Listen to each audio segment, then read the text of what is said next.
दोस्तों ये डिक्टेशन मैं आपको प्रोवाइड करूंगा 80-85 वर्ड्स पर मिनट की स्पीड पे। Get ready, start.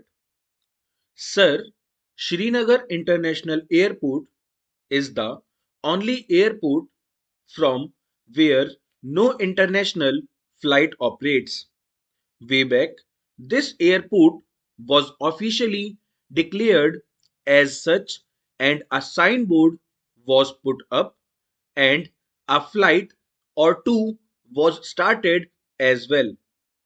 After some time, it was stopped for reasons best known to ministries of civil aviation and external affairs. The signboard still mentions about this airport.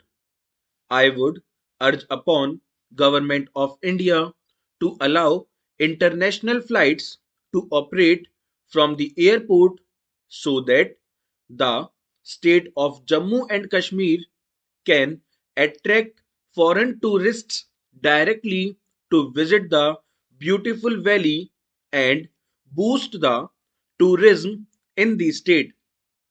Madam, there are some states in the country where distribution of electricity has been privatized, including Odisha.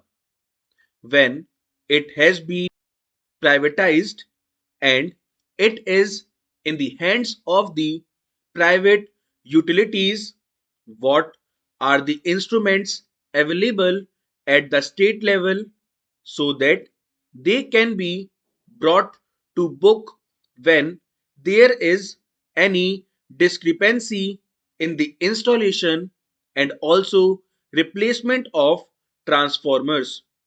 Madam, we have a quality control mechanism which looks into the implementation of the scheme on a three-tier basis. The first tier is when the project implementation agency itself engages third parties to survey 50% of the villages to see whether the work has actually been done or not. The second tier is when the Rural Electrification Corporation itself appoints quality monitors where 10% of the villages are surveyed, and the third tier is when the Ministry of Power itself inspects 1% of the villages.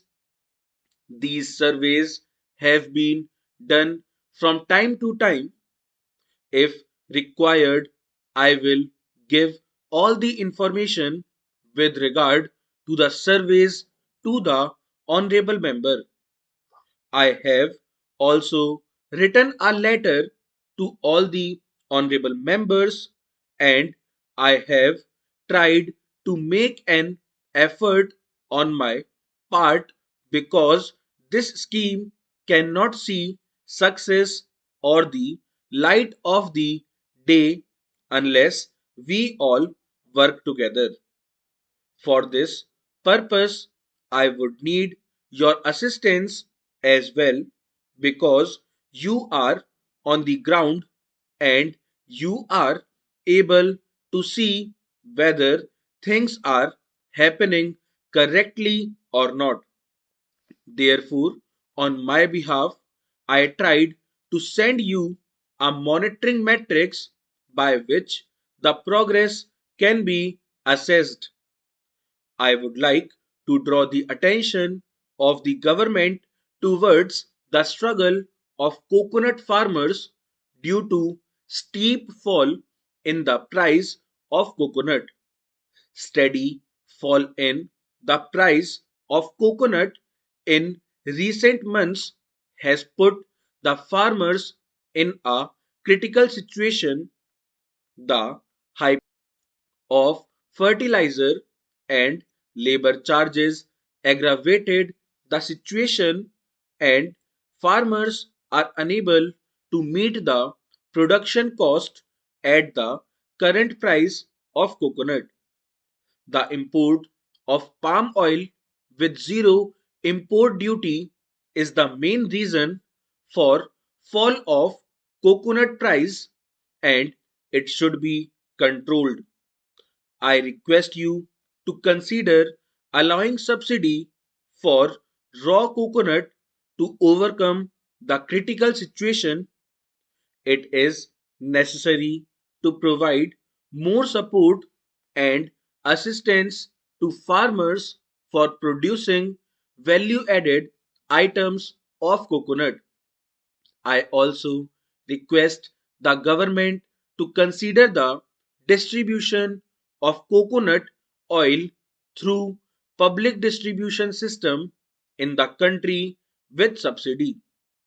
In the state of Andhra Pradesh, some women self-help groups are procuring paddy directly from the farmers at par with Food Corporation of India and the Department of Civil Supplies.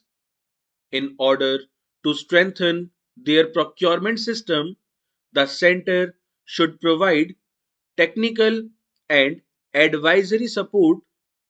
The center has decided to procure about 40 lakh tons of paddy in Andhra Pradesh, and one third of its target is being procured by women self help groups alone directly from the farmers. The women self-help groups have decided to procure paddy through 1,000 centers across the state of Andhra Pradesh during this Kharif season.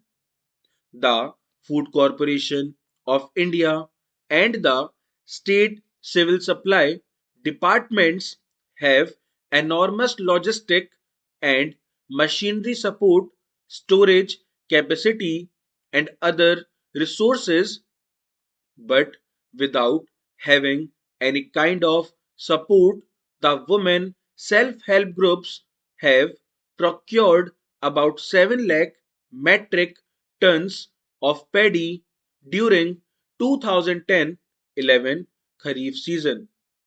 Though the women self-help groups are showing utmost enthusiasm in procurement and helping the farmers in the process, but they are not getting technical and advisory support from the government for storing the procured paddy. Hence, I urge upon the government to provide needful items to these groups for procuring paddy. Due to non-availability of these items, rice millers are not accepting the procured paddy from these groups. The women self-help groups are also incurring crores of rupees in procuring paddy, which is stored openly, and its moisture level is increasing due to fog in winter season. I therefore urge upon the central government through this august house to provide necessary technical and advisory support to it in the national interest.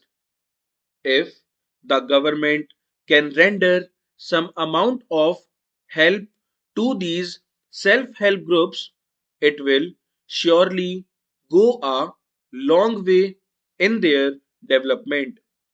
Mr. Vice Chairman, I hope the Honorable Minister will definitely look into the ways and means of providing help to these people.